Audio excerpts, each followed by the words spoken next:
Morning on KTRS. 950 here, Big 550. 950, Big 550, KTRS. You know what? We'll take a couple phone calls or two if you got a moment. 314-969-KTRS, 1-888-550-KTRS, or star KTRS. I know half of Bridgeton was listening to that interview with Russ Naki, the Vice President of Communications for Republic Services. That Bridgeton landfill is one that has been smoldering for 5 years. They bought it back in 2008. It's very convoluted, and it's a lot of acronyms and a lot of, you know, it's not a 30-second read. You really have to sort of pay attention to what's going on. But there is a landfill that has a subsurface fire going on inside a nuclear waste dump that is remnants from the Manhattan Project. And according to their spokesman, the fire will die out long before it ever gets to the nuclear waste. That's what the man says, who is the vice president of communications for the company. People say other things, including, whether it's the attorney general who is suing the company, whether it's the EPA, or so on and so forth. It's getting ready for the interview. I will tell you this: it is one of the more difficult interviews to do because you have to sort of become at least somewhat knowledgeable of nuclear waste. And the thing I keep coming back to, and I asked him and he answered it, was this. In Weldon Springs, the crux for me in all of this is the difference between a cap versus encapsulation. A cap puts a cover on top. Encapsulation puts it in a giant, for lack of a scientific term, a giant baggie, a giant Ziploc bag, so that it can't leak from the bottom, it can't leak from the top, it can't leak from the sides. And to do that, costs a lot more money than just putting some rocks on top of it. And so what do you do going forward? Well, you're waiting for the EPA now, who started looking at this, I want to say, in like the 1990s. I want to say they started looking at this. 1997, maybe they started looking at this. And their final report is going to be at the end of 2016. And so,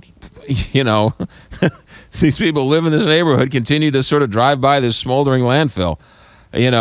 Science should carry the day.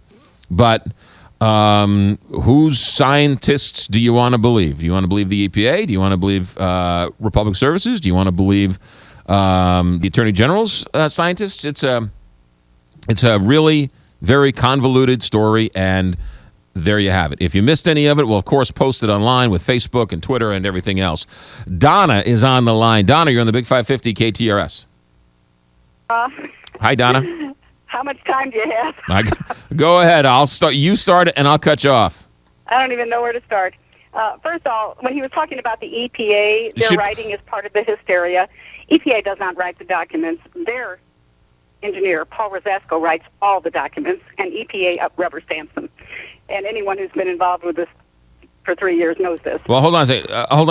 The EPA memos that I was reading from, that's not written by their scientists. What memos? This one, March 28th, 2014, the National Risk Management Research Laboratory Engineering Technical Support. The ORD's reply to them, yes. Yes. An EPA document, and that's an absolutely wonderful document because they discount almost everything they say. Right, exactly. It goes on to say that, as I read during the interview, we do not support those conclusions. Short-term effects also include greater amounts of this and condensation from large amounts of steam. The subsurface fire may result in increase in emissions of radar and other contaminants into the air and the ground. Short-term risks may be present even with a proper cap design, inspection, and maintenance. So that's what the EPA says. All those points. He didn't answer two of your questions. One is not good for Weldon. Why not for Bridgeton? He didn't answer that one. And when you asked him whether total evacuation was feasible, he didn't answer that either. He walked around that one. I don't know if I asked him that question, but anyway. Yeah, well, you did. Okay. Yeah, like Weldon, Oh, I see. Weldon. Oh, right, okay. When he said that the CDC report that they just came out with, the DHSS? Yes. I don't know if he's aware of it, but, they come up with this conclusion, this big study. Yesterday, they're out there doing more testing. Yeah. If their study is so valid, why are they up there doing more testing? Donna, I don't know. Donna, I'm going to let you go because we have Dawn Chapman on, who is one of the leaders in the Bridgeton community on this, and she's the one who's been on the show numerous times. Dawn Chapman, you're on the Big 550 KTRS. Good morning, McGraw. I would just like to say we are real moms. We are the moms that sell cupcakes and T-shirts to be able to afford to drive to Jeff City and get in front of our elected officials. We have no big corporation supporting us, and I think, to Russ Naki's statement about not knowing if rail cars are going through with food wrap material, that's an absolute lie. There are people in North County who are having their backyards and parks cleaned up from the same exact waste that sits at Westlake Landfill. You're talking about Coldwater Creek. I'm talking about Coldwater Creek. Coldwater Creek was contaminated from waste that is now sitting at Westlake Landfill. And it made all those people sick over there. And some of those sites that they're cleaning up, they're wearing moon suits on.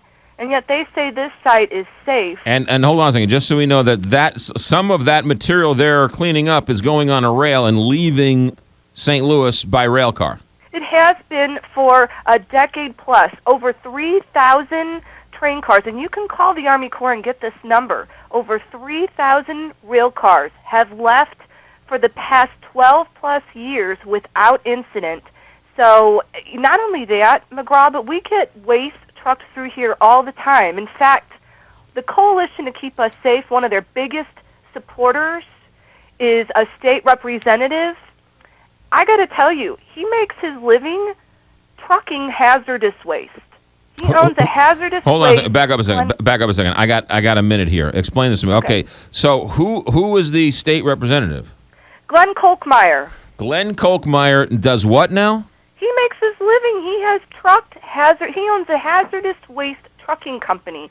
He trucks hazardous waste and has through rural Missouri and people's backyards, yet he's up in arms over the waste that's practically sitting in my backyard. And Glenn Kolkmeyer is what with the Coalition to Keep Us Safe? He is one of the sponsors. He is on the list of state representatives who back Republic's coalition and who want to keep the waste at Westlake. And yet he is a hazardous waste hauler. Oh, yes. He owns a company that has hauled hazardous waste. Where is Glenn Kolkmeyer? Where does he reside? What's his district?